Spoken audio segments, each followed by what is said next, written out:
Warning. Pro Tri News is a podcast with different opinions, knowledge, and possibly fake news about triathlon racing. This podcast is for entertainment purposes only, and some stories may be dramatized for comedic effect. Enjoy. Hello and welcome back to another episode of Pro Tri News. This is Talbot. Kyle is out this week, so we will be attempting to steer the ship without him. But this week I have Mark on the show. Mark, how you doing? I'm all good, mate. Thank you. Had a nice weekend. We had a bit of a social yesterday. Me and Kat went to some friend's house, had a barbecue, things like that. It's a bank holiday weekend here, same as I know you've got a holiday weekend. And I also got my new Canyon Grail gravel bike, which is the best bike I've ever owned. It's so much fun. I love it. That's me. I love it. And you guys leave when? We're going to fly out on Wednesday morning and then get in maybe a little run and stuff Wednesday afternoon, and the race is until Sunday, but it's dead easy for us. Yeah. Nice. And we got Patrick on the show. Pat, how you doing? I'm doing awesome. I am recovering from my gravel race yesterday. So I did an 80K gravel race down in south of Denver, and holy smokes, it was 48 degrees. It had dumped rain the night before. So yeah, it was good though. I got 5th place. I was 8th the year before. So little bit of progress. What tires did you use, Pat? Specialized 700 by 47 mil Pathfinders. Yeah, I'm heavily Canyon sponsored, so I can't be using those. Yeah. What place did you get? Me? I got 5th. Yeah. Good, it was good. How many riders? 250. Decent, mate. Yeah, it was good. Wow. So a fair bit of climbing in the first 25K. So I was really hurting, but no, it was awesome. So thrilled to get. We got a lot of races to talk about this week, and so yeah. Tom, how are you? I'm doing good. It's like we were just chatting before the show started. It's season's here. There's a lot of travel that happens between pretty much the next couple weeks and October. So super excited. But without Kyle here, can I just check we are recording, aren't we? And it does say recording. And then we all just, whilst he's not here, I think we're set. Before we crack on though, it is Memorial Weekend here and Memorial Day in America. I was about to say Oklahoma, but America. So just want to thank everyone for their service of our country and those who sacrificed their lives for our country. We are extremely grateful as U.S. citizens. But on to the weekend, we had some pretty, I guess we could say it was a pretty soft weekend of racing. There was a whole lot of racing. There was Kraichgau, which we got to see the most beautiful bike in triathlon race. It's gorgeous, isn't it? Yeah. I mean, I think the women's field was more competitive in terms of names we know than the men's. It's not a Pro Series race. It's just a big, famous German 70.3. Laura Philipp loves it, and she won it again in fairly convincing fashion, I would say. Really good swim from her. And then the bike looked super cold, but she had the fastest bike, the fastest run, got the dub. But actually only 4 minutes ahead of Caroline Pohl, who's had her issues recently. Before you go mental about the runs, I think it was about a K short. Caroline Pohl was 2nd, Laura Jensen 3rd, and she rode really well as well. Lena Meissner with 4th, and then Natalie Van Koeveren 5th. A couple of these short course girls not finding the dominance in the transition that I think a lot of people expect of them. I think we get this lulled into this. They've done short course, they're going to win middle distance, but particularly in the women's side, it doesn't seem to translate quite as easily. The men seem to have an easier run of it. Natalie's results surprised me. More importantly, her run. She's had quite a few faster runs than that, so must have maybe dealing with an injury or something like that. So too, but I think it was quite a hilly, quite a cold, hard bike. So I think it just saps the legs if maybe you haven't got that endurance built up as much. But she came in 4th, yeah. So, but in Laura Philipp racing Sunday, and she's going to race an Ironman next Sunday. So interesting. And then 5 weeks after that, she's going to race Roth. So kind of an interesting calendar selection for her there, but I kind of like it. I get the feeling that she won the World Championships, which is massive in Germany, all over national TV. And she's like going on a tour of Germany right now and celebrating it. Like 3 German races in 6 weeks. Why not? Good for her. Yeah. On the men's side, Lasse Nygaard's Preister, I think he's a short course guy, isn't he? Took the win with a 106.16 run, but as I said, let's put a slight pinch of salt on that. Fabian Kraft in 2nd and Nick Emday 3rd. kind of just came down to a run, and two of them just absolutely dropped nukes on the run to finish that off. That was Kraichgau. So another race, another gold level. Oh, no, silver level race was St. Polten, Austria. Yeah, another beautiful race. Yeah. And the women's race was good because she was getting chased down at the finish and managed to hold on. Chloe Sparrow took the win. And then in the men's, it was Yannick Schauffler. Yeah. But lastly, before we move on from the race recaps this weekend, there was a race in China, 70.3 Shanghai. China. I will say I did tune in. Big Metz put on the live stream on his tracker. I did tune in for a bit. Of course, you couldn't hear any of the commentating. I'm sure it was pretty decent compared to some of the commentating we have over here. But the visuals, holy cow. I mean, they need to give a lesson to the people running the visuals at the Ironman events.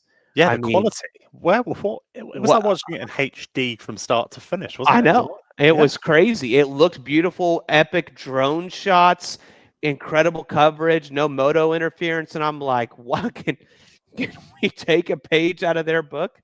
Let's put down the VHS tapes that we're recording the Pro Series on, and let's pick up a camera. I imagine no drug testing either. Which, well, 100%, 100%. But I think the biggest draw this weekend was and got to tip our hats to Slow Twitch. Was this has been stewing over there in their forum for a while, was the kind of the hydration rules that are supposed to change or be implemented or not supposed to, blah blah blah blah. But we ended up Ryan Heisner at Slow Twitch and Eric Wynn have been kind of diving into this for a while. We reshared, they posted an article on it. We reshared a bunch of photos that were deemed to be illegal now with and we'll kind of let Mark get in and Pat get into the technical side of it. But we posted on our Instagram, got insanity amount of attention and insights, but then only for a couple hours until Ironman said, whoa, actually, we're not going to implement this for the amateurs yet, only the pros. And just to be clear, we did request, we have requested to have Jimmy come on the podcast. So that was done on Friday. Obviously, this has been a 3-day, holiday weekend. So yeah, I wouldn't even expect someone like that to. I mean, to defend him, I wouldn't even check my email until Tuesday. So it's not like he probably didn't even know we were even recording. So I think that this is going to be a developing story. It is hearsay that they're not enforcing it with the age groupers. That hasn't been a clear statement that we've received from Ironman yet. That's just been whispers from secondhand information that it's only going to be enforced for the professionals. I think, Mark, can we zoom out and just probably understand and explain to the listeners how we got here and what this means moving forward versus I don't want to spend a lot of time diving into the nuance and thinking of a 30 by 30 centimeter, clipboard effectively. I want to probably speak a little more broadly than that. Yeah. So let's go back to when, Gustav Eden put a big bottle down the front of his suit, I think, for Kona. Others had done similar, but that was the first time it was really obvious. And it had been going on with bladders in UK time trialing and stuff like that. But then suddenly everyone had a massive bottle down the front of their suit. And that shortly got banned. Joe Skipper then used 2 aero bottles on the side of his arms in that Texas race, as they were fairings. He had about 10 ml of water in each. Super creative, good for him. But then people started to be like, right, they're taking the piss a little bit here. So World Triathlon banned the bottle down the front, and then Ironman copied suit, so they got rid of that. So then at the same time, athletes had realized, you can kind of achieve the same effect with massive bottles between the arms. But then they were getting a bit ridiculous. There were massive setups coming off the top tubes and everything. So my understanding is German Triathlon led the charge, and they created a set of rules to prohibit this. But the Germans being the Germans, they absolutely kicked the arse out of a bit of bureaucratic legislation and put in place and no German that hears this will be offended by that. They love some good rules and regulations with X bullet point, Z, Y refer to, whatever. And it was just way over the top, and it was really, really hard to abide by. And actually, some brands had bikes in the making that didn't conform to them that you would buy off the shelf. So it was a bit of a problem. So then my understanding is World Triathlon got with the German Federation and just kind of toned it back a bit. And then they released an interpretation document that lays out what the World Triathlon rules are. That's just the World Triathlon, not Ironman. From that, Ironman have also at a similar time made an amendment to their 2025 rules with more regulations in it. Where we're left at the moment is what races are following what set of rules exactly and what takes precedent. And that's where the confusion comes in. And this is the rule essentially or allegedly that will be enforced. It said basically kind of says Ironman saying you can't have both rear-mounted hydration system and a flat repair kit behind your saddle at the same time. You must pick one or the other. But where's Ironman saying that? I guess not necessarily Ironman, but World Triathlon is the one saying that. Yeah, so but where it does get confusing is in the Ironman competition rules, they do abide by World Triathlon rules unless there's not clarity. If that makes sense. And then the Ironman rules take precedent. Yes, as stated in their guidebook, their rule book. Yeah. So let's give a shout out to Roth, right? So Roth made a set of videos, Challenge Roth, that clearly they demonstrate with like measurements and everything what the rules for your bikes need to be when you come to Challenge Roth. And they followed World Triathlon rules and they've done this great video on it. So if you want to understand, if you've got to race under World Triathlon rules in any race, so a T100 race, a challenge race, stuff like that, have a watch of the Roth videos on YouTube, really good, lay it out. What we don't quite understand, and I think Slow Twitch jumped the gun a bit, is I think Ironman have made their own rules, which are more lax than World Triathlon's rules. Now, I worry, though, that the referees at the races that they contract under, so Hamburg this weekend, are actually World Triathlon referees. So they will try and enforce the World Triathlon rules. So that's where the confusion comes in. The bit about the bikes, so these bikes are like suddenly illegal, I'm not quite sure if it's accurate, because it says on bicycles with hydration systems that are integrated into the frame. Now, I read that as like even the Canyon with the bladder, so many of those bikes that have any sort of built-in hydration, they're integrated in the frame. No additional attachments may be added to the rear of the frame. It's too vague. Yeah, what is an additional attachment? To the frame. It's any. Because if I put it on the saddle, that's not the frame? Like, I don't know. It's just still not clear enough, and that's the big issue here. I guess the question is, one, just right off the back, if this is implied at a World Triathlon event, that would go as far to say, is Ash Gentle's bike this weekend, if she ran on the Scott Plasma, the flat kit on the back and hydration on the back, it would be deemed illegal?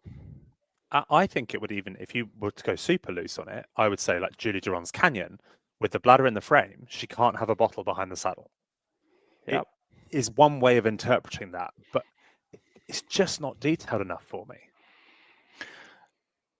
So where do we go from here? And how could, if the three of us were advisors on a rules committee specific to this topic, I think, Mark, let's talk about maybe what they're trying to control here, right? They're trying to control that between the water bottles out the back. Yeah. They're trying to eliminate the use of fairings, right? Partly. And I think there's also a safety element as well. Yep. So the safety element is probably more with respect to how many bottles are on the front of the bike. Agree. And how high up they are. Are they mounted on some dodgy bolt sticking out the top of your frame? Like, yep. Yes. And so I think you and I, being, the mechanics that we are, we could probably get behind and say, look, if they went to a one bottle only on the front, that probably makes a lot of sense. Yeah. But anything that's happening behind the saddle, I don't understand, other than them trying to say, hey, look, we're trying to throttle down the use of fairings here. Because if you want to put 3 or 4 bottles out the back, other than the weight, there's no you're not compromising safety, in my opinion. I would say which is kind of comical as well. A safety factor is 90%, not 90%, 20% of those athletes, when they're getting off their bikes at the dismount line, are so out of it that they completely forget there's a rear bottle on the back, and they clip it with their foot and fall over the dismount line. Hence, even Taylor Knibb did it, leading the race in Texas. I mean, that's more of a safety concern than having multiple things back there. But I think another thing, though, too, that we shouldn't forget about is when we were in Kona last year, there was an athlete who rides on Scott. He's really tall. He raced Lionel in St. George a couple weeks ago. Built this insane contraption for his bike, which and was I think totally legal. Totally legal. And I managed to hit a brick, and then spent probably a lot of money too. Got shut down the day before the race, so they're trying to take kind of all this, and they're like, let's just throw something out there on a wall. So I understand where they're trying to get, but also too, it's pretty extreme. Yeah, I want to share one other piece that's incredibly ironic to me is that Quintana Roo, their new bikes are the majority of them, the way that they're set up, are now guilty of this, right? They have a box out the back, so you cannot add anything else to it. You can't put water bottles behind. You have to choose either or. Do you want water bottles or do you want a flat kit? The irony to me is that this rule comes on the back of who is the current bike partner of Ironman? Yep. Quintana Roo. Is this a great way to serve one of your partners with this kind of noise? And do you think if they were doing a renewal this week, what is the likelihood that Quintana Roo wants to renew with Ironman on the back of this? Yeah. I get what you mean. I don't know where this interpretation of if you have this box on, you can't put a bottle is.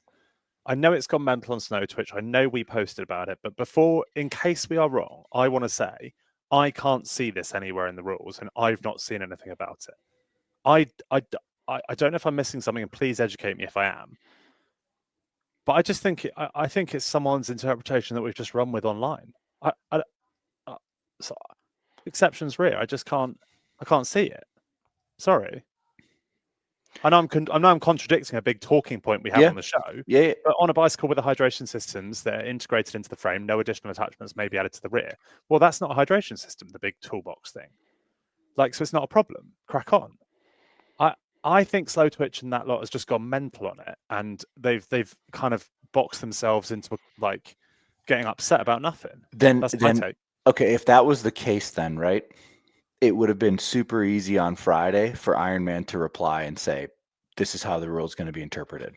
But I think they've realized now that it's it's murky at best.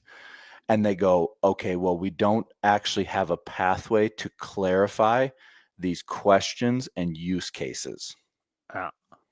I think that's I think if you're racing an Ironman race and you're an age group athlete, which is what everyone pretty much here is, I think this is all you need to worry about. Front-mounted water bottles, i.e. they're on the bars, they move around on the front. You can't have more than 2 litres there. And it's basically 2 1-litre bottles is the max. And then rear, you can't have more than 2 1-litre bottles. I think that is literally all of Ironman's rules, because that is in their rules, and at the top of their page it says where there are conflicting rules with World Triathlon, ours take precedent. So I think if you're an age group or racing an Ironman, 2 litres in the back, 2 litres in the front, 1-litre bottles maximum size, you should be fine. That's what I'm. Yep. And to take the piss with it, I've got Kat's front water bottles for Hamburg. They're so far back on the front they almost touch her saddle. Just to go completely against the World Triathlon rules and just see what happens. Unreal. I understand what you're meaning to, Mark, because I mean I'm reading this over and over and over. We read it before the show. The only one that is still just confusing is on the World Triathlon document, the exception rear. It says on bicycles with hydration systems that are integrated into the frame, which I would say a canyon. etc. No additional attachments may be added to the rear of the frame. So So So I will be penalising if Laura. I'll put a protest in. If Laura Philipp has a rear bottle, I'll protest it, just so we can get an understanding of the rules. It's a bold shout. Kyle Smith, isn't Kyle Smith racing? Yeah, but I'll do it to Laura because she's really good and probably beat Cat on Sunday. So can we test run it there? That would be a good. Here's the problem, right? And there was, I'm only joking. This issue happened in Kona, obviously before the men's race too, and we weren't talking about bottles then, but we were talking about these custom front ends, right? Yes. There's a lack of understanding when they're making these rules. I don't think they understand the nuance of what's going to happen behind it. And so Ironman needs to decide, big picture, are we going to move and go to a place that's more similar to the UCI with their time trial rules? Or are we going to say, look, in practice, we've got 2 or 3 years here. Our main driver here is going to be safety on how we make decisions, but we're really going to let you push the envelope on innovation. Yeah. And then let it run wild. And the issue is that Jimmy hasn't made a statement one way or the other. And it might not be his job to, but the problem is if we look at his decision making in the past, it's one that's latent at best, and one that's not made with any sort of I'll call it clear backing. And so I think, we're really hung up on the 20-meter draft rule. We're really hung up on there's no disc wheels at Kona. These seem like really easy things to adopt and accept. I don't know how we get to a point where he says, I'm the guy to lead us through this quagmire of innovation that we're in right now. So I think that's the bigger issue. And But like the problem here is this is the same guy that 10 years ago said you got 0 draft effect at 10 meters. And it's been very slow and cumbersome changes. I don't know any organization where there are so many arguments with the rules when they change so little. I know in big sports organizations like the NFL, etc., they change a rule every year and then there's arguments. But I think we just need a shake up in the way it's done. Let's just modernize a little bit. Right. Disc wheels in Kona. Stop fucking around with that. If you want Mark, did you know that Hawaii Kona is the only race that can be windy?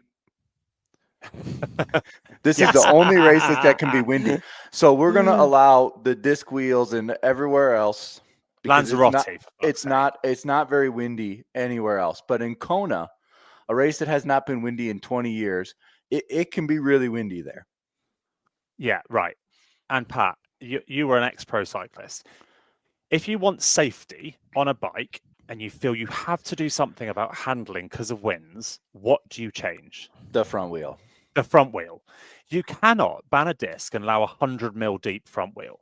It doesn't make sense safety. It causes age groupers to spend $3,000 on a stupid back wheel that's turbo deep that they ride for $180K a year. It forces pros to break sponsorship brands and stuff like that to try and get on these stupid deep wheels. It adds nothing for safety, and it makes us a bit of a mockery in the eyes of the cyclists because they're all like, triathletes can't handle a disc wheel in the wind. I think we're getting a little off topic. I think we all know the point is the athletes are wanting and asking for something. Yeah. And we look at we're concerned about zippers. Literally, we're copy pasting the same conversation we had nearly a year ago about zippers on the front of an outfit. That's our concern here is zippers. When we have sport evolves, it gets faster. We have all these different things. It took forever to get 5 additional minutes at a swim start in St. George. How big of a difference did it make for the woman? A massive difference. How hard was it to implement that? It took changing a PDF. That's all it took. Here's and here's the other thing, right? Is that these decisions, especially with respect to the rules, it doesn't ever seem like they're given to any sort of consultation from those outside of the sport, because there's always a second order consequence that is like, did anybody have a thought? Did anybody think about this? Yeah. And I think what we're seeing here with these rules is that there's no clarity, and nobody's brainstorming and saying, okay, this is how we're going to move going forward. And the issue is that Ironman doesn't have anybody to lead this and say, look, this is how we're going to use the rules moving forward.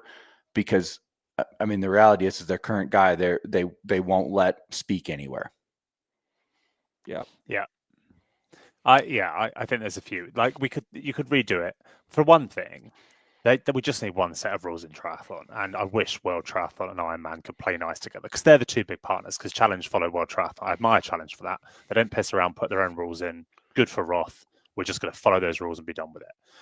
If Ironman and World Triathlon could sort it out, and Ironman should be the lead in long distance. I know, we've got T100 now, but Ironman should be the lead in proposing and doing those rules, and it would be so easy for everyone else. And then we could do things like, it'd be so easy, 20-meter off zone. So simple. Don't piss around with rules at specific races about discs and stuff. Simple hydration rules. And I get as well the bottle thing, by the way. I like when the bikes look like bikes. Excuse me. I don't want like people riding starships like that look fucking ridiculous, and they're just hard to relate to for normal people that ride bikes. You don't really know what you're watching. But I think it's one set of rules. Ironman should have a bit more say in it. They shouldn't cave to World Triathlon. World Triathlon should engage with them. And please, one set of rules. Yeah.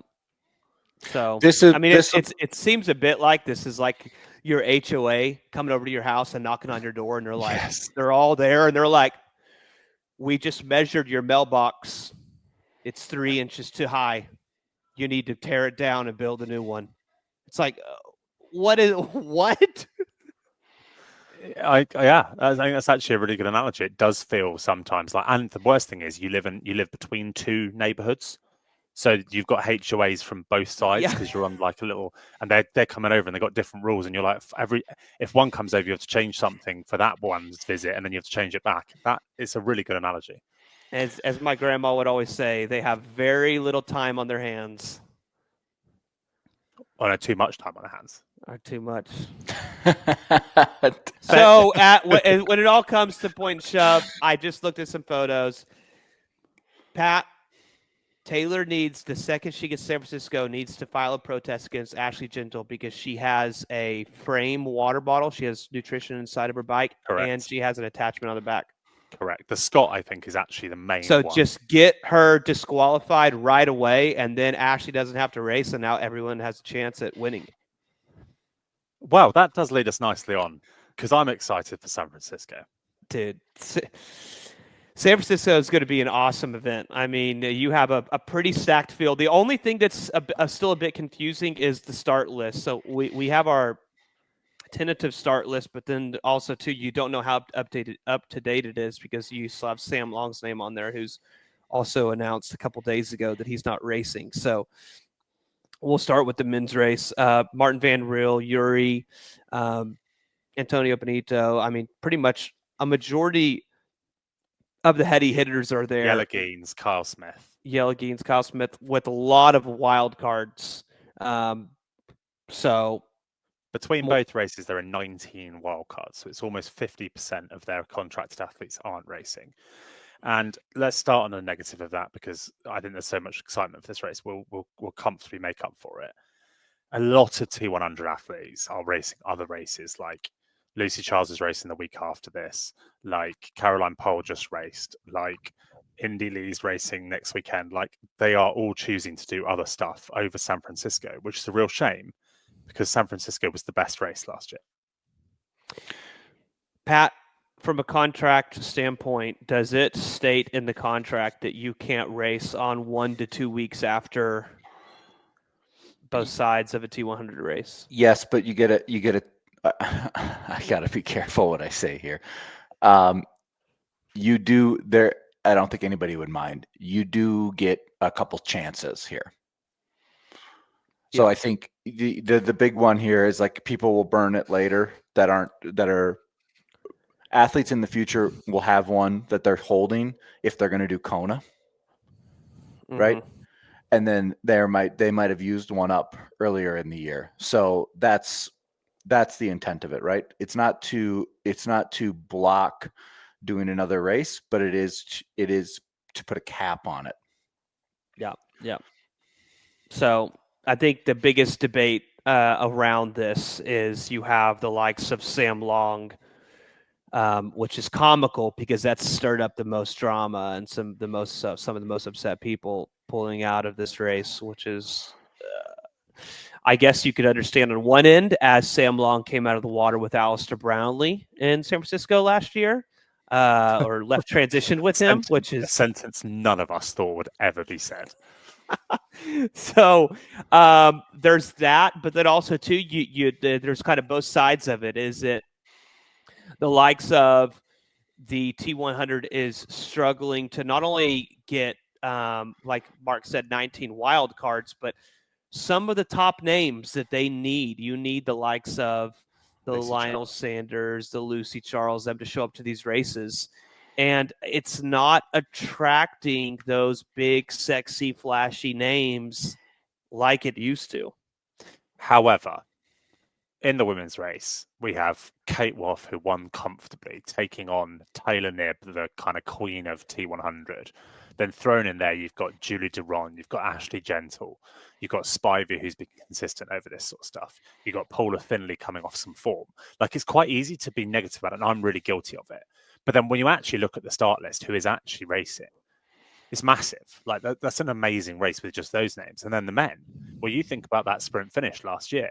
You've got that sprint finish. You've got Martin Van Riel, Kyle Smith, and Rico Bogan here. But on top of that, you've got Yelagines coming in. You've got Yuri Kulin there. And then they've got some good men's wildcards because they've got that Panagitos Spitardos, the Greek guy, who's just dominated a couple of races. Like, they're still amazing fields. It's not quite what is promised with a series with contracted athletes. You don't get to see these head-to-heads. That was the idea of it, I think. So it's not, you don't really get a narrative for the year because they kind of dip in and out too much, but you do get an amazing race here. It'll be an amazing race. I think, given the course, right, we're hoping that we get a sunny day with the Golden Gate Bridge in the background. I mean, that would be amazing. It's just the problem is it's San Francisco in late May, early June. So the probability of that, especially given that the race is so early in the morning, I mean, we're going to presumably have a ton of morning fog again, right? Yeah, I think so. So I think that's going to be going on. We saw last year that this was really an exciting race. Do we get into how the races are going to break down? And, I think the big surprise last year was the current, right? It needs to part that boat a little bit further away this year. Is the current, I mean, is it guaranteed that the current's going to be the same? I mean, so last year, if you weren't watching the race, the current essentially just pushed everybody in. That was like a 14-minute swim, wasn't it? Yeah. I mean, I think it was different per race. I think the woman had like shorter, right? Well, I think they said the women were going to push the boat further away, or for the men, further or away. for the women, one or the other. Yeah. And then they never did, and they were just as fast. Yep. And then there was this funny thing where Imogen Simmons destroyed everyone by having a current line, and everyone was like, "Oh, she's been here, she's wrecked it, she knew it," and she was very open. She said, "I had absolutely no idea, I just got lucky," and like, I hope the boat's a little bit further away so the swim is an actual factor because it breaks it up and you don't end up with the pack. But this course breaks it up because the climb is pretty mental, like not mental, but it's steep, short, hard. You do it twice really. Once on the way out, once on the way back, each lap. So there's a lot of climbing. It does break it up. I think the similarities between the men mean that you get more of a group on the men's because there's slightly more depth on the bike. I think the women's blows apart more. I think we'll see that again. Do you want to go through the races, how we think they'll play out? Women's first? Let's do it. Yeah, let's do it. So women's first. There's now big front swim groups because there's some real quality in there. We can start at the top of the list. Kate Woff makes the front group. Taylor Spivey makes the front group. Ashley Gentle is there or thereabouts. You're going to have Julie Duron, who's now suddenly an Uber swimmer. Jess Learmoth probably leads it out. Taylor Knibb makes that front group. Paula will be towards the back of it, but if it's super, that's a big front group. Do we think Taylor rips away on the bike, or is Kate actually good on the bike? No, don't you think Taylor dumps a ton of time into him? I think so. That's just a repeat of. I feel like Taylor's not biking at the level she was in the years past. We have only seen her do one Iron. We've only seen her race an Ironman this year, haven't we? Yeah. She started really powerfully in that Ironman. She rode really well for the first 90. I'll admit she tailed off. I don't know if we can fully. I don't know if we actually know how well she's riding from an Ironman, but I think that's maybe fair, Talbot. Yeah, but I'm with Pat. I think she just rips it apart on the hill and just goes. Yeah, I think this is one of those courses that's tailor-made for her.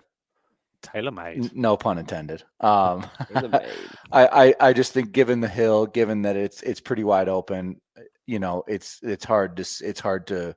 I mean, I'm biased, but I mean, let's just look at the facts. This is one where she's just going to let it rip.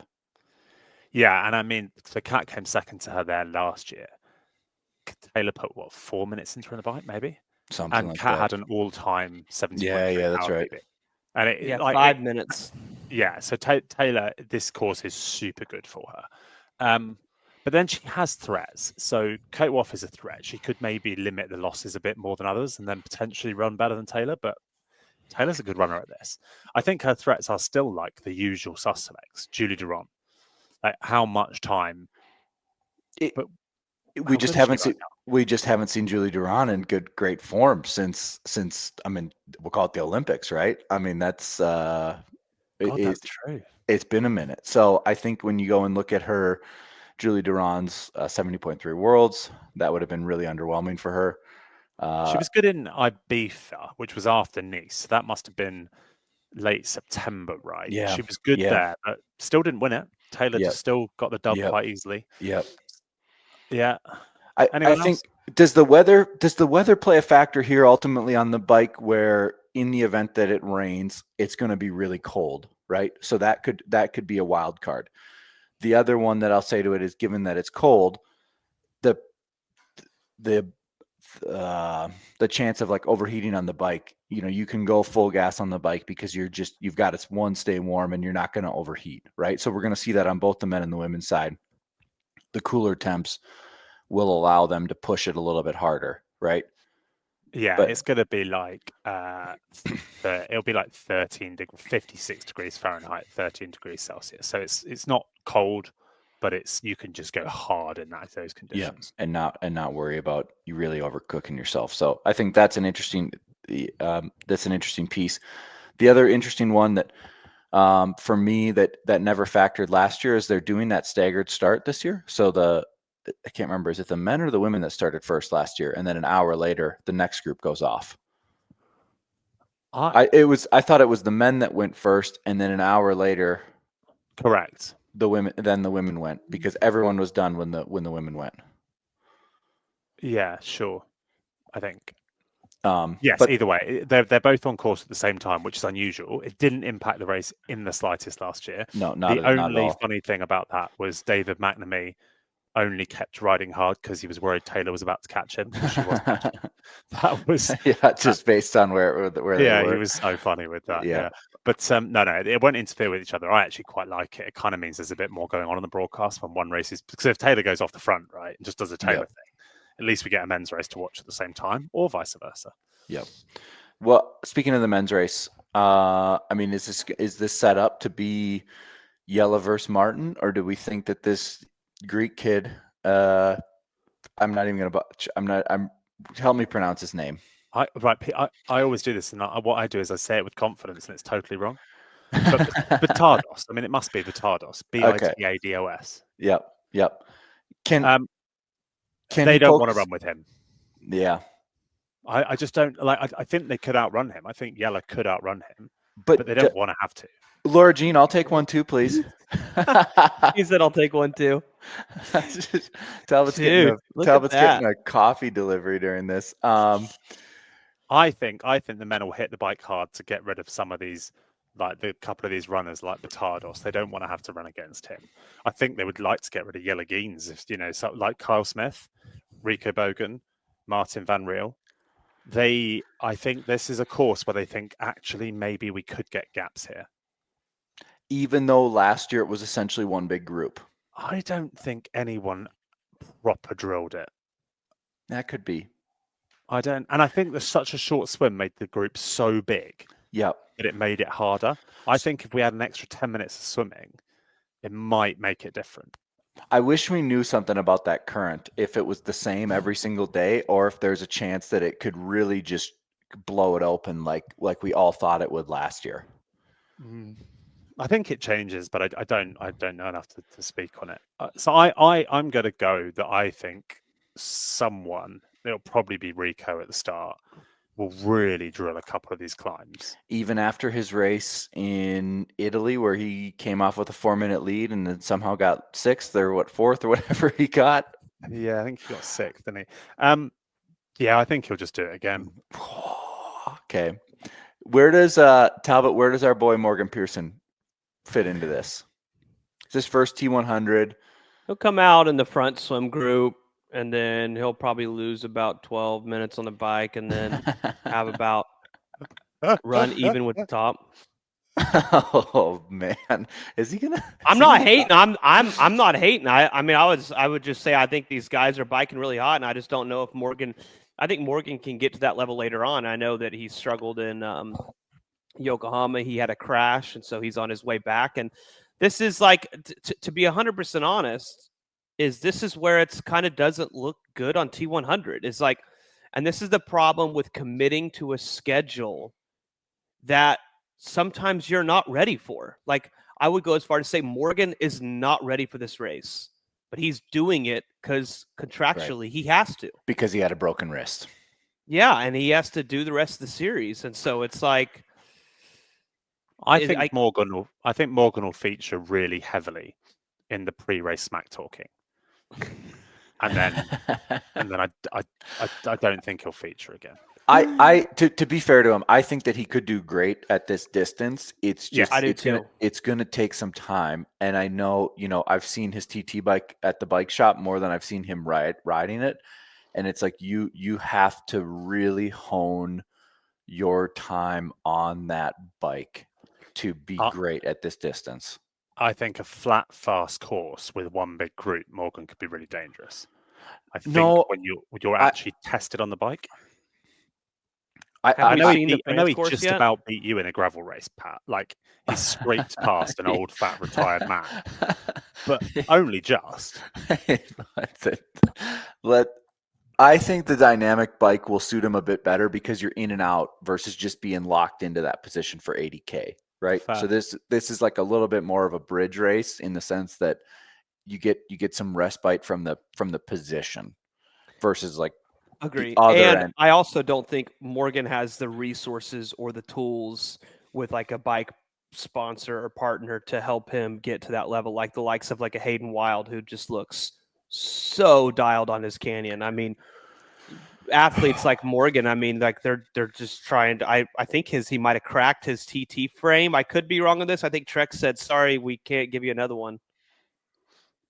So, well. What do we think? Do we think Yelagines or Martin Van Riel wins this thing? Batardos. Oh, wow. No. Is Kyle Smith come back with some vengeance? Oh, I would love to see Kyle Smith win, but I think he needs a gap on Van Riel and especially Yella. Yeah. Yella's not been bulletproof this year. He got comfortably spanked in Singapore. Yep. I mean, Rico just did a 70.3 and averaged 372, which is the highest number I've seen for I've seen Lionel has a 365, but I've never seen a 372. Do we think that for Yella, this course, given his size, Do we think that this is really close to like a simulation of Las Vegas, given the bike, and that puts a little bit of favor back towards Yellow-Geens?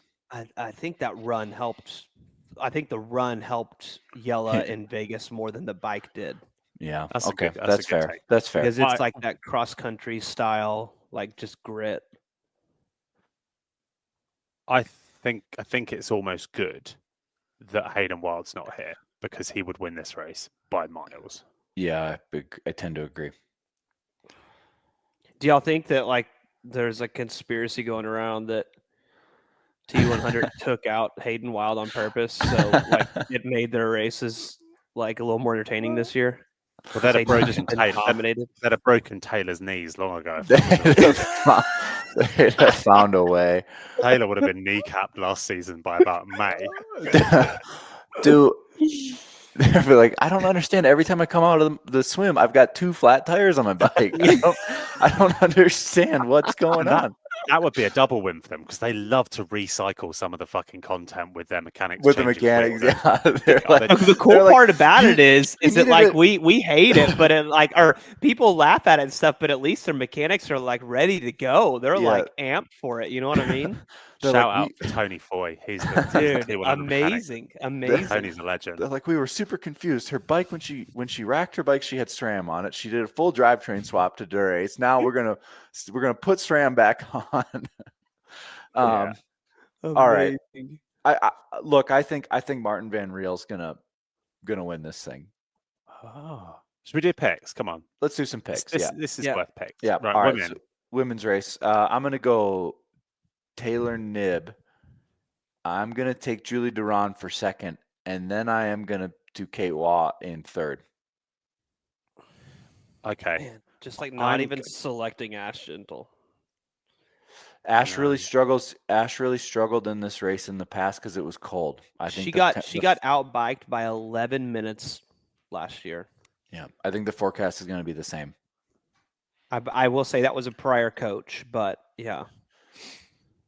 Okay, I am going to take the win is the hardest for me. I'm going to take Julie Duran. Can you take Kate so I can take Julie? Yeah, I'll take Kate. So I'll take Kate, and then I'm going to take Taylor second, and then I'm going to take Paula Finley third. Not even going to go with Julie. I like it. I'll go Julie, Duran, Taylor, Kate.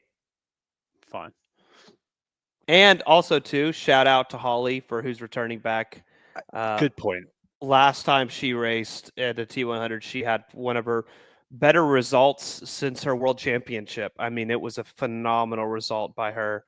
Really cool to see her return back on the circuit. And I believe that she's eyeing a Ironman later on this year. I think I heard rumors of that, or she said that somewhere. But yeah, she said that for a few years. I just believe it when I see it. Yeah, her and Paula. Maybe we could even, if they're not racing in Hamburg, maybe we could see a showdown in Placid. That would be exciting. Rude. Men, I'm gonna go. Gosh, I still can't believe, guys. Just real quick, who had a bigger drop? Women on the start list. Who had a bigger drop off? Soldier Boy or Jason West? Who's Soldier? Who's this? Was that an on your left one? No, I'm just Soldier Boy. The song. Do you not remember the songs by Soldier Boy? I saw a meme for this that like the drop off of Soldier Boy needs to be studied. Oh yeah, that's where I got it. I saw that this morning, but I was just looking at it and I was like, this needs to be studied. I mean, also too, he rode a road bike here last year.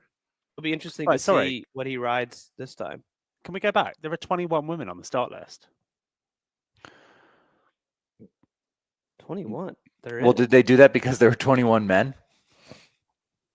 So they wanted to keep it even, so they added to make sure. Because they basically botched up, didn't they? They botched they offered it to Justin Real. But then now they're actually lucky. They're back down to 20 because Sam Long's pulled off. I think Holly has come back and they're kind of offering her like a semi-contract thing.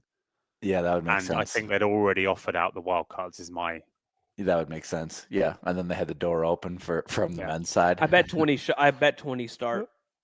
Yeah, I agree. So go on then. Sorry, men.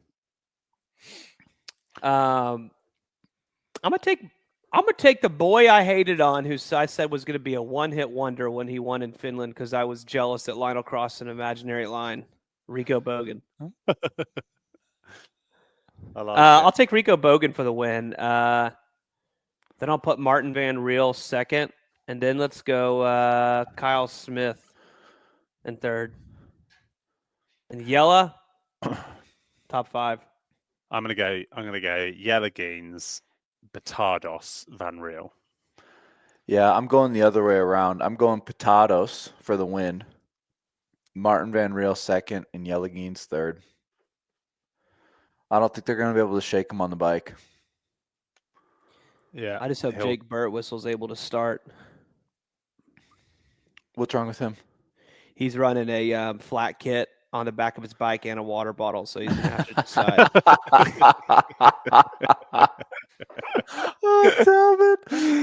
Oh, man, you know who needs a good race here too is Vincent Louis. Because I just love that guy. Yeah, he's good for the sport. You know what they need to do? They need to do that side by side of Morgan Pearson and Vincent Louis. Just let them talk shit to each other. I'd pay for that one. And then Vincent you could do Louis another one. You could do Taylor Spivey and Georgia Taylor Brown. I was gonna say, Dude, Mark. I was gonna say Taylor Niv, but I was gonna say. I'm gonna cry. I'm dead. Right. Okay. Hit We've done Mark. that. We got a big one in Hamburg. Huge race in Hamburg. Tell us kind of what's going on. Remind everybody this is a women's only race as to why. Oh God, Kyle wasn't here, so I made the show notes. So the Hamburg start list has taken me to the San Francisco start list. Why does it say fastest predicted swim, Cat Matthews, fastest predicted ride, Cat Matthews, fastest predicted run, Cat Matthews, overall winner, Cat Matthews? How will Cat Matthews feature in the first bullet point? One thing I guarantee you is she will not have the fastest swim because our recent co-host Steph Clutterbuck is racing. And that's why we haven't asked her to come on this week. It's race week for her. She, don't want to make her talk about her own race, and I know she's traveling out soon and that sort of stuff. So, Mark, she is racing, and she will have the fastest swim. I tried to get Pat to do this as an agent, and I thought it would be a good PR stunt. Lionel signs with Roca, okay? I told Pat he needs to chat with Roca about giving Lionel a $1 million swim preem bonus at the World Championships. Do you not think that would be the best PR stunt in the world? Like, I love Lionel.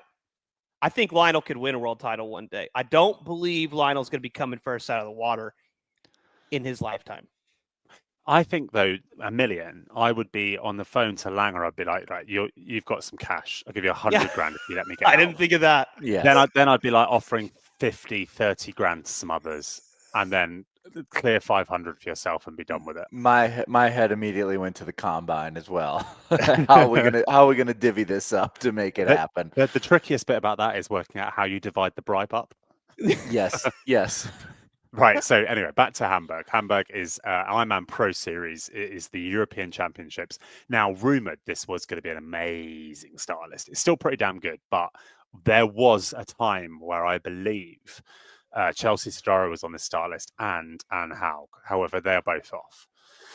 So now the start list, wearing well-deserved, though she felt awkward about it, bib number 1, Jackie Herring as the defending champion. Bib number 2, the Ironman world champion, Laura Philipp. Bib number 3, the Ironman brand world record holder, Katrina Matthews. And then you have Anne Reichman, Marjolaine Pierre off the back of a wonderful win in Aix-Provence. You have Sarah Svensk, you have Danielle Lewis. And then a really exciting one for me is Solveig Lofseth off the back of her win in Venice-Jeslo, coached by Mikhail Eden. I think it's safe to call her a Uber biker, and then she ran a brilliant run in Venice. This is her first Ironman, so I think she's a really exciting name. I think, is it fair to say most people are, though, still considering this a 2-horse race? Yes, but I don't think we should be sleeping on Marjolaine. I think that's she could be in Let's the mix. go. Hey, Well, I mean, Marjolaine I had think a it's pretty good race in France too. it's gonna take some sort of catastrophe from either Kat or Laura Phillip, but I think that she's a safe lock for third. I'm honestly more worried about Solveig Lofseth. I know it's the first Ironman. I know I shouldn't get carried away. I know she wasn't great last year. I was really impressed with her performance in Venice. And Mikael does know how to race and coach an Ironman. Here's where Go on. Here's where I think Solveig will look at this race. This is about getting the KQ for her and just achieving and finishing the swim, bike, and run given the distance, right? And so I think that when I see that there's 5 slots up for grabs here, I think the 6 really, because Laura won't need it. So the roll down's going to go really deep. Well, I think it goes 6 because the rest of them need it. Yeah. No. But yes. Sorry, they've already got them. Shit, I'm talking absolute bollocks. Yeah, thank you, Pat. So the roll down's is gonna. I mean, somebody like Solveig, I don't think she'll get 9th or 10th, but a reminder that the job might be just a KQ here. So if you just complete the importance around completing it is pretty massive, right? And just having a solid day, and I think that's what's going to be something to watch with her. She will do. Solveig will, even if she just rides to plan, she will impact the bike. So I would agree, except for one thing. She's Norwegian, and they are fucking mental. When have you ever seen one of the Norwegians do the sensible thing? Well, I think if you look at the Mikael's other athletes, it's got just true. It's got more of a Rudy performance written all over it. How about if you just done what I've done and gone to try ratings to see who's qualified? Yes, I'm on try rating right now, but I was going to hit on something else. The interesting thing about Rudy is,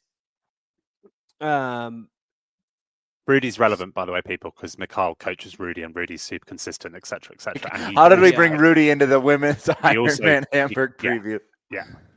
Well, Rudy Von Berg Sr. told me he'd give me $15 for every time I mentioned Rudy's name. So I think Rudy's going to do a really good job for it. I know. I'm just kidding.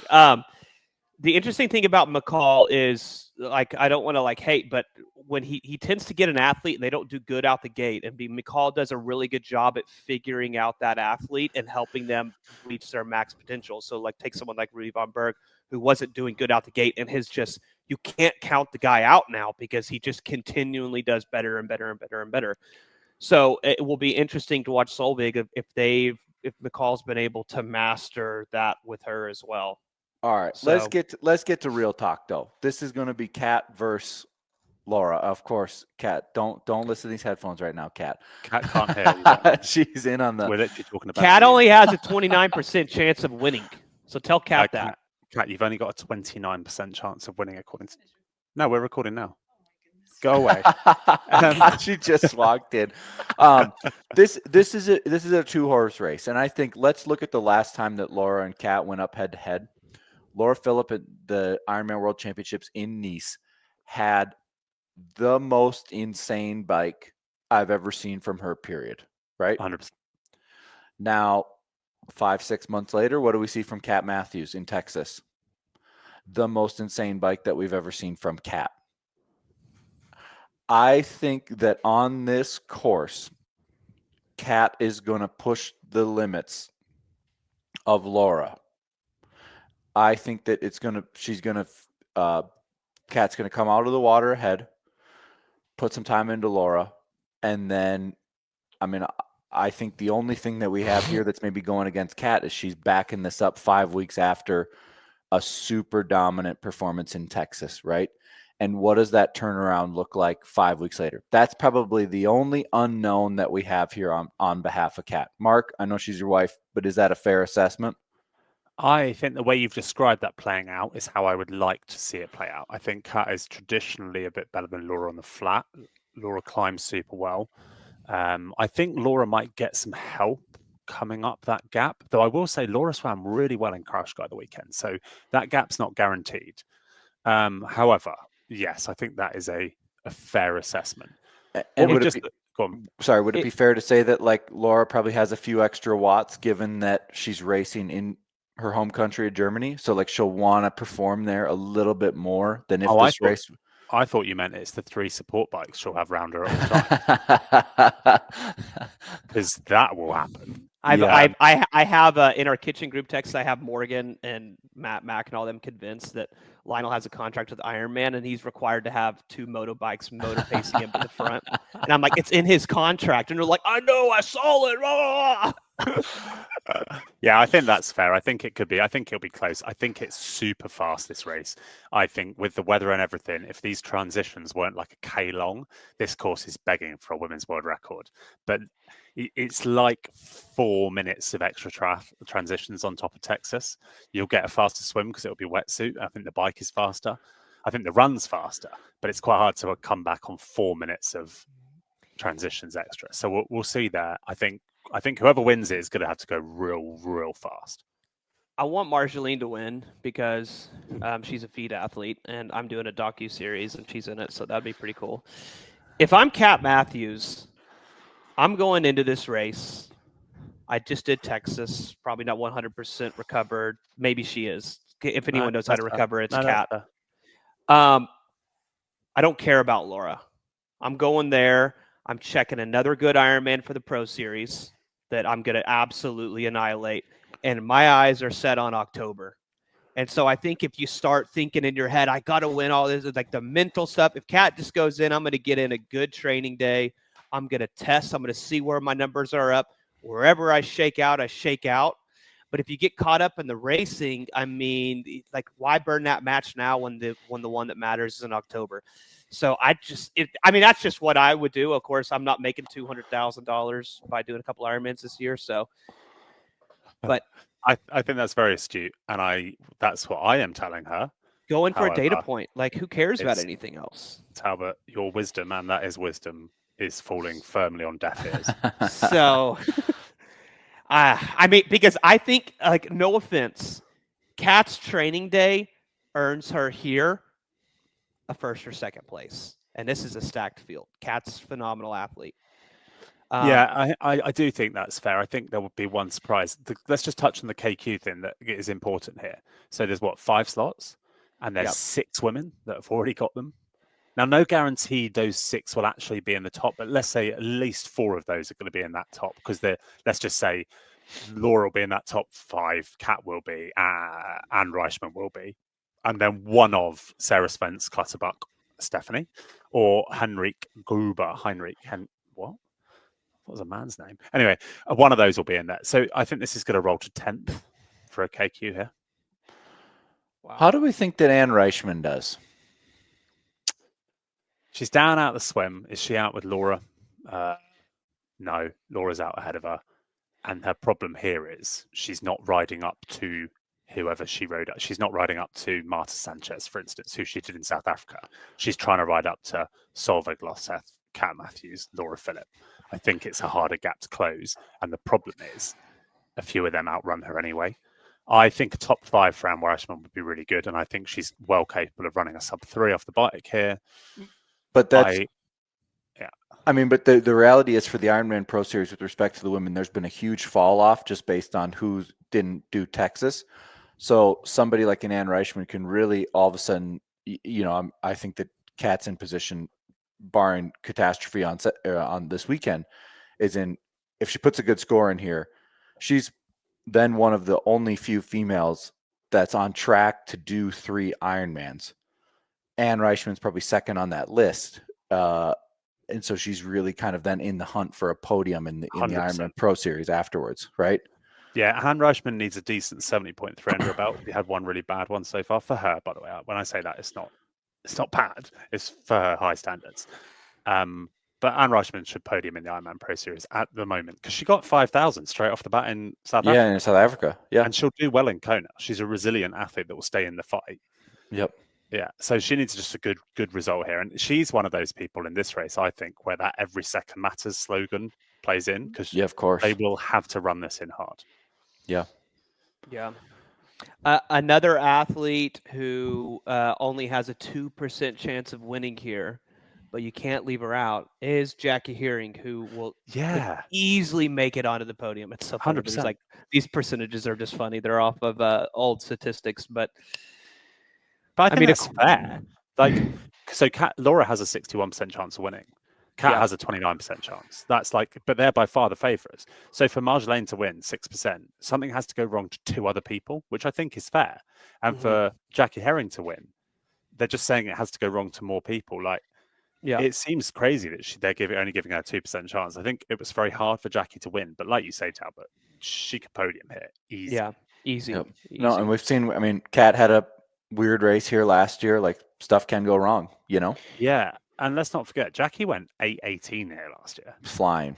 Yeah. All right, here's a scenario, Mark. How much money would someone have to pay you to watch this entire race with Philip Seep, Laura Phillips' husband, and Andrew Lewis, Daniela Lewis's husband? You had to be with both of them attached to your hip all day long, and you all have to cheer together. No, you've got a. How much money would they have to pay you to do it? So let's say what is it? So it's about 50 grand here if she wins with all the bonuses, and it's 200 grand for the Ironman Pro Series. So we'll just call it 250 grand. It's to be at a 3-person breakfast table all day, and you're just sitting there. You got 3 nervous husbands. They all want their wives to win, and you're all talking bullocks. Yeah, I tell you what. Give me Jackie Herring's husband, Mark, and a couple of beers. Dude, he is awesome. He's a great player. Yeah. No, and Philip Seep, we get on really well. He's super German, but a really nice guy, and he's got some banter about him. We love Andrew. Andrew, anytime we're doing a live show, Andrew's sitting front row at our live show, and we always do the call out of like the chances for the podium. And Pat always goes, "All right, we got Danielle Lewis's husband right here. We got the sponsors in the back." Yeah, I mean, Danielle Lewis's husband, Andrew, if you don't pick her for the win, you got to check your inbox because you're getting assassinated, which I admire. Andrew is awesome. He's such a nice guy. That's awesome. Right. And also, too, like, as we don't talk about Rudy much, Danielle Lewis is someone who definitely will feature at the end of this race. She could run through and where's she at on the Pro Series points? Not very good because she did miss. That's one where she didn't finish Texas. She basically has to do this, then Lake Placid. So that's why she's doing this. Nice. Yep. So, I mean, this is going to be an awesome race. I would say this is your pinnacle. I mean, outside of, we really haven't seen Ann Hug in a while. So, like, we can throw that one out, but she's not well. She hurt her ankle before Salou, so she didn't run there. Yeah, I'm not sure we'll see her at an Ironman, to be honest. I mean, outside of Lucy and Taylor Knibb, it's a big race. Yeah, it's a big race. This is essentially what Frankfurt's going to be as well. I mean, this is how cool the Pro Series is that you're getting these high caliber events now. Yeah. So before we close out on this event, let's just say a shout out to Steph. Good luck at the weekend. She'll lead out the swim here, and then she'll ride really well. You'll see her on camera a lot. So, yeah. Will we run through picks real quick? I'll take Marjolaine, Kat, and Laura. I'm going to go Kat, Laura, Jackie Herring. I should switch my Laura with Jackie. Actually, I'm switching my Laura with Jackie. I'm gonna go Laura Philipp for the win, and if she doesn't win, it's an embarrassment. World champion in Germany, can't pull it off. Wins Kraichgau easily. If she doesn't manage this, it's an absolute failure on her behalf. Kat Matthews for second, and Solveig Losse for third. Wow, you got to be careful saying that stuff. Philip, you know why? Mate. Because I was out there in Texas, and I was riding next to Taylor, and I said, "How you feeling?" She says, "Well, according to Mark Matthews, I'm a failure at life if I don't win this race." Did she actually? She said that to me, and I said, "Taylor, worry about yourself." I'm just saying what Mark said on the podcast. Well, I stand by it, Taylor. Absolute loser. I don't care about your 87 This is wins, what Kat however needs many to world- do, in my opinion. Kat needs to go print off a pink piece of paper and write pink slip. And in transition, she needs to go up to Laura's and ask for hers and say, "We're racing for pink slips here. I beat you. I get your bike." Nah, don't like the bike. Mark's like, she'll be getting her own paint job in October. It's all good. Just if she wins it, it's gonna be white with a black canyon. Pay tribute to the sponsor. If you don't know what we're talking about, only the Canyon athletes that win world championships get special paint jobs, unless you're Which I Lionel love. Sanders and you do the tri battle. All right. WTCS Alghero, however you want to talk about it. This is a new race on the island of Sardinia for the World Series. So this was previously in Cagliari, further south from where they're at now. That race is on Saturday. This is effectively, I looked at the start list, this is a copy paste of who we saw racing in Yokohama 2 weeks ago. So we have another Olympic distance race on tap here. The course is a little bit different than what we saw in Yokohama. You've got an ocean swim again. It could be wetsuit. It's borderline on what the day brings weather-wise. Bike course is pretty standard out and back, and then it's a flat ocean swim. Run along the ocean.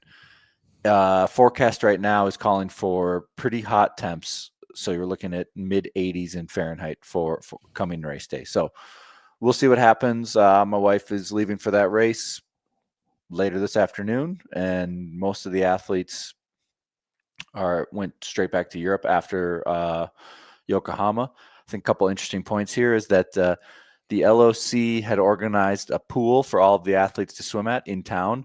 The pool is not available. It's not ready. So everyone will be swimming in the ocean this week. It's just a hole dug in the ground with no water. Yeah, it's like they had said last week. They're like, and the pool's still under construction, but it's going to be done next week. And I'm like, I know how this is going to end. I know how this is going to end. So that'll be an interesting one. So you're swimming in the ocean all week at the race. Yeah, Sardinia is a beautiful island, but definitely that region of the world isn't so famous for its building ethics and work schedule, timeliness. Not famous for it. They're probably not under a rush. So yeah, the race in Cagliari was always great. They've done races on this island before in different locations. They've had various World Cups here over the years. So yeah, give it a watch. Go pay for your yearly subscription on World Triathlon. Yeah, the coverage is amazing. It's commercial free. We will cover the race recaps next weekend. Do you think, real quick before we move on, do you think your wife will get lucky again? Well, I think if she had the luck that Lionel Sanders has had this year so far, I'll take it. Why not, right? Oh, all right. Well, we got quite a few hot takes. We'll bang through these. No Canadians on the T100 Vancouver start list. This is pretty surprising to me. Are we confirmed that Paula's not on this? Well, this is when Carl's put one in, hasn't he? And then we haven't got it. I don't think she's on it. She, as of right now, no, she doesn't have the clearance to go there, given her visa status. So, well, sure. There you go.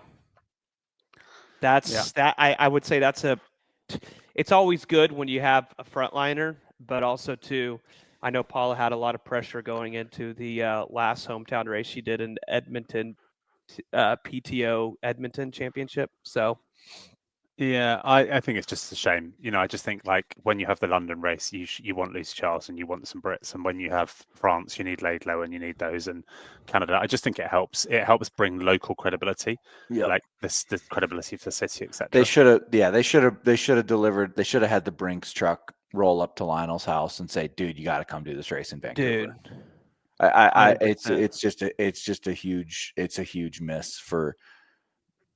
It's a huge miss for the T100 not to try really, really hard to get Lionel here. But I agree. Lionel's got a really clear goal, schedule, and vision. So, and I don't know even if it has much to do with performance. Like, let's just say you go back to London again, having Alistair on a start list there, whether his result or not, I mean, it brings people to the event. Yeah, same. Lucy and Alistair were the stars there. They were really. Oh yeah, So it makes total sense. Yeah. So that's a shame. yeah. T100 auto-selected wildcards for back-to-back races. Yes, because their policy doesn't allow them not to, because the races are 2 weeks apart, and the policy basically has like 30 days prior to the race. It's like, so if you are a wild card that is currently ranked in the top 10, you get an automatic invite as a wild card. And of course, they are still in the top 10 because they have the race the top 10, and the races haven't moved on, right? Exactly. So there hasn't been. So let's work backwards from these races that are, we'll call it June 1st and June 15th, right? Yeah. When they have to make the selection on May 1st, Yes. there's no other races that then cut when they make the selection on May 15th again. So the standings from Singapore are what is. Pat's been working some magic with one of Kat's sponsors, and she's just showing us shoes. I'm so happy that one email has just given me so much love and praise. I couldn't be happier. We're prototype shoe testing today is what's going on. Kat's walking around the living room with 12 pairs of Asics. Ignore the washing hanging in the background, by the way. When you see this on the YouTube, it's been raining outside. Okay, cool, done that. They're the wild card. That's basically it. It's just because of the timelines. People don't get excited about it. You can't be a GOAT without a world title. Correct. Yeah, I kind of agree with that. I hate this one too because, like, I know this is the issue with arguing with Mark on the pod, because if Mark wasn't on the pod, would convince you guys that Javier Gomez is the GOAT of short course. But now, since Mark's on today, he'll be like, how many Olympic titles does Javier Gomez have? I can't remember.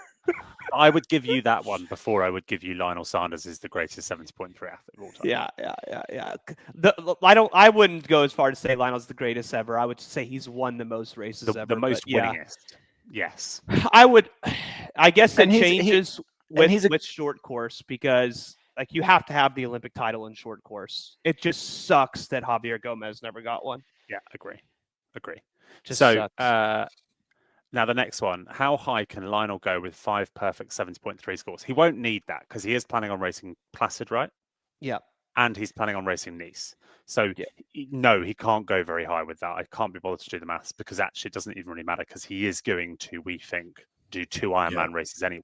It's how close can he go with 2 Ironman races and 3 70.3s versus 3 Ironman races. And essentially he's losing out on a potential 2,500 points, which when you are racing in the women's, actually you could probably get pretty close. Like Kat last year, I think, could basically have done it. But you can't do that against Christian, for instance. So I think he could still go top 5. You were going to say top, but he'll have to get great scores in Placid and Nice. 100%. And I mean, he could probably, not only in Placid and Nice, he could essentially finish a couple minutes down in Nice and then also go and wash out one of his 70.3 wins in Marbella. And Lionel's a phenomenal athlete. He'll finish no more than a couple minutes down. It's not like he's getting beat by a lot. So I would go as far as to say he could crack into the top 5 without missing an Ironman. No, I think that's reasonable. Yeah. And especially if we look at like how big it shook up last year with 70.3 worlds, with some people really dropping the ball. So like if all of a sudden he has a great Marbella, which I think given this year and the schedule, I still believe that he's really capable of winning it. Yeah.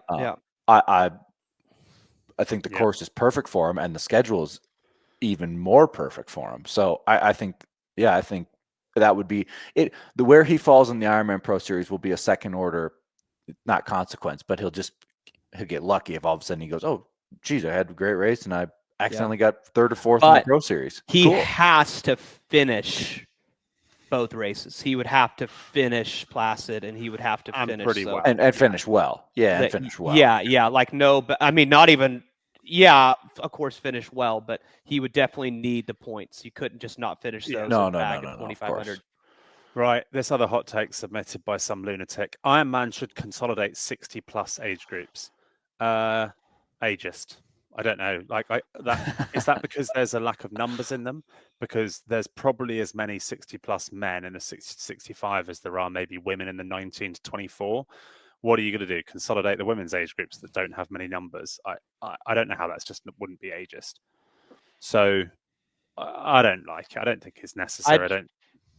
I just think the best thing that's been said on this podcast all year was when Steph came on and said that we should take away from some of the men's slots and give them to the female developing slots. I mean, literally, out of all the BS we've talked all year long, it was the best thing that's said on this pod. That 30 to 50-year-old male age groups are like bigger than my freaking high school reunions 10 years over. I mean, it's insane. So like, just take a few more of those instead of giving them 5 slots in a race, give them 3. Those guys can go race 10 other races and put them in the younger developing females. And I think that you fix a lot of those problems.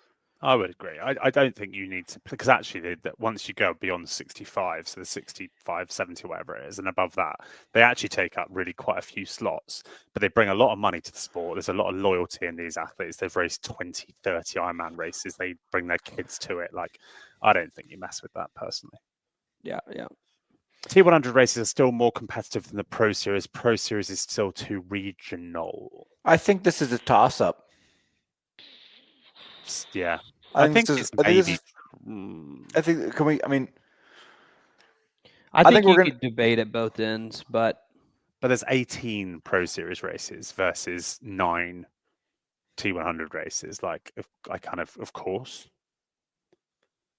the only thing I struggle with is I would go as far to say Christian is a phenomenal athlete. You don't have Christian there at the T100 races. You're missing Hayden Wild now, unfortunately.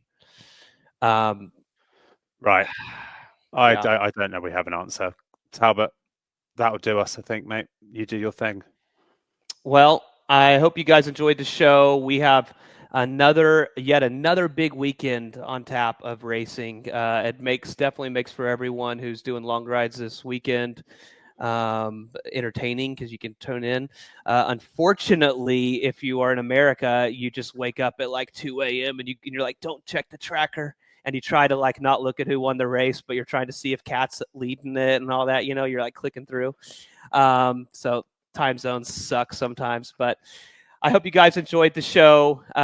As we've mentioned in the past, ratings really help our podcast. We'd love for you guys to go rate our show, only if it's 5 stars, though.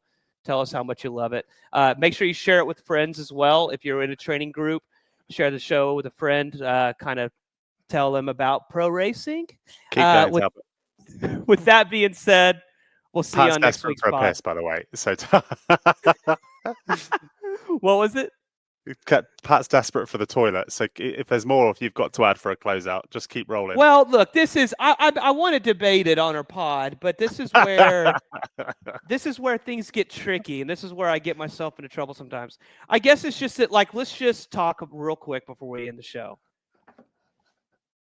I feel like the top level athletes, are targeting Ironman Pro Series races, and T100 is struggling to attract. And I don't know if it's just the sponsor pressure. Also, too, like look at a lot of these top level pro athletes. They won't even go take a wild card because, I mean, 2024 T100 series season rankings haven't even been paid out yet by T100. Oh. What a hot take to finish on. And congratulations, Pat has finally broken. He's dumped his headset on the desk and he's run off to go to the toilet. You broke him, Talbot. That was excellent. And yes, true. If you're someone like Magnus, okay, and you place really high and you got a big bonus, and then you're kind of like, they're begging you to come back to a race and he hadn't even paid out his rankings from last year. He's like, what incentive is there for me? I'm going for the Ironman Pro Series win, and there's no incentive for me to do the race if I haven't even been paid out my T100 the end of the year season rankings. So, yeah. I think that is a lovely controversial statement to finish on that is very hard to argue against. And we'll do a post-race show. We'll try and get Steph on again next week so she can give us the Hamburg lowdown, and we'll get you all wrapped up on San Francisco. Thanks for listening.